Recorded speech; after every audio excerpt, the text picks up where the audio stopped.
Red road থেকে SIR এ সরব মুখ্যমন্ত্রী শুভেচ্ছা সম্প্রীতির বার্তা দিয়ে কেন্দ্রকে তুলোধনা। বাংলাকে টার্গেট করেই নামবাদ, ভোটাররা নন প্রধানমন্ত্রী অনুপ্রবেশকারী, তো মমতা বন্দ্যোপাধ্যায়।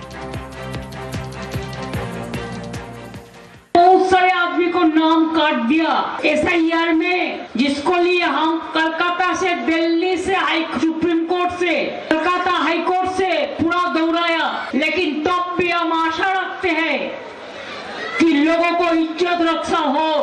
अगर कोई भी आप लोगों के पास नहीं है तो हम बंगाल का ऑल सिटीजन का साथ, नागरिक का साथ, ऑल कम्युनिटी का साथ, ऑल कास्ट का साथ, ऑल किड का साथ, आप लोगों को परिवार का एक मेंबर होके रह के आपको ये लड़ाई हम जारी रखेंगे।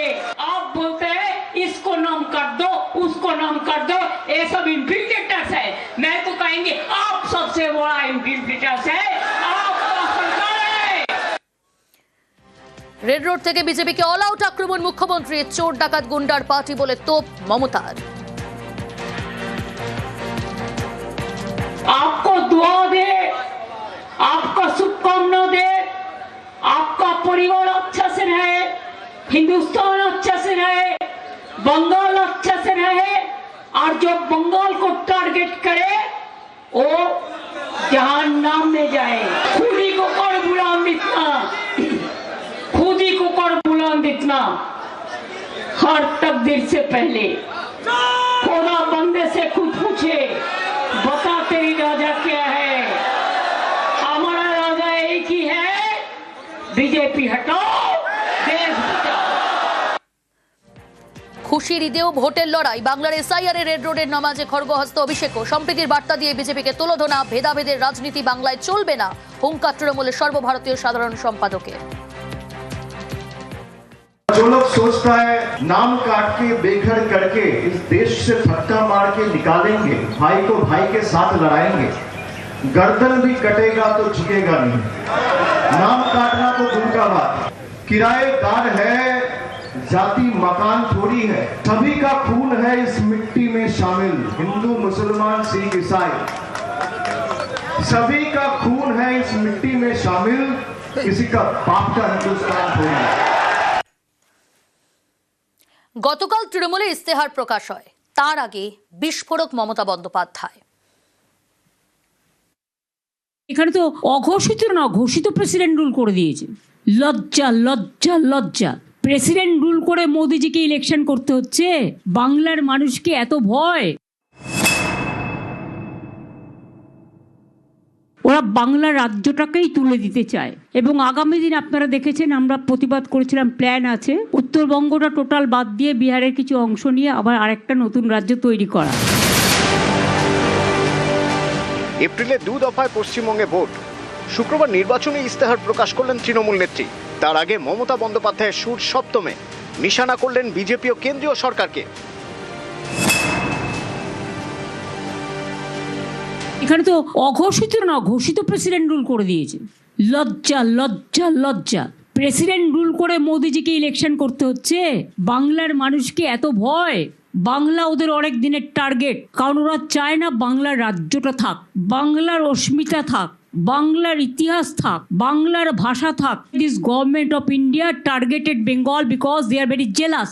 সংবিধান টংবিধান কিছু নেই এ দেশে, কোনো আইন বলে কিছু নেই। টোটাল আইনটাকে মোদী সরকার বেলাইন করে দিয়েছে। মানুষ কার কাছে গিয়ে বিচার পাবে? বিচারের সব জায়গাগুলোকেই তো কিনে নিয়েছে, হয় জুজুর ভয় নয় লোভ।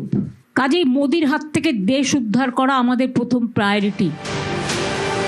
পশ্চিমবঙ্গের পাশেই বিহার। তৃণমূল নেত্রীর অভিযোগ, উত্তরবঙ্গ আর বিহারের কয়েকটি জেলা নিয়ে আলাদা রাজ্য তৈরির ছক কষছে বিজেপি।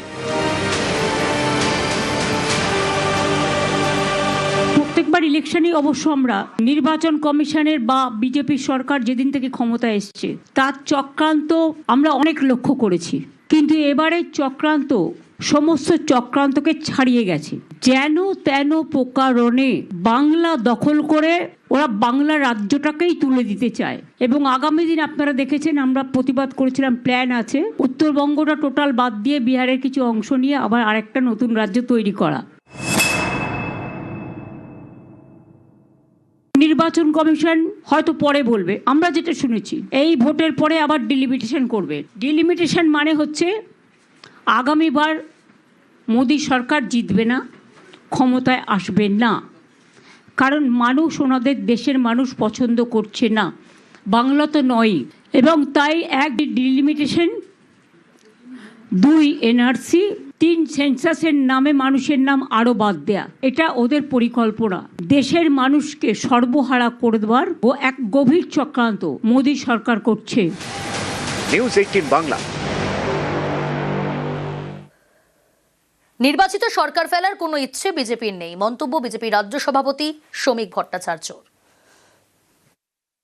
নির্বাচিত একটা সরকারকে 356 দ্বারা জারি করে আমরা ফেলে দেব, এ ধরনের কোনো ইচ্ছা আমাদের নেই। পশ্চিমবঙ্গের মুখ্যমন্ত্রী মমতা বন্দ্যোপাধ্যায় এবং তার দল তো পশ্চিমবঙ্গকে প্রায় একটা পৃথক রাষ্ট্র বানিয়ে ফেলেছে। তারা যেভাবে সংবিধানকে আক্রমণ করছেন, রাষ্ট্রপতিকে আক্রমণ করছেন, রাজ্যপালকে আক্রমণ করছেন, যুক্তরাষ্ট্রীয় কাঠামোকে আক্রমণ করছেন, জাতীয় ইস্যুতে তাদের যা স্ট্যান্ড পয়েন্ট, পাকিস্তানের সংবাদপত্রের প্রথম পাতায় ছাপা হচ্ছে। তো তাদের কাউন্টার করার জন্য করছে নির্বাচন কমিশন, তারও বদল করা দরকার।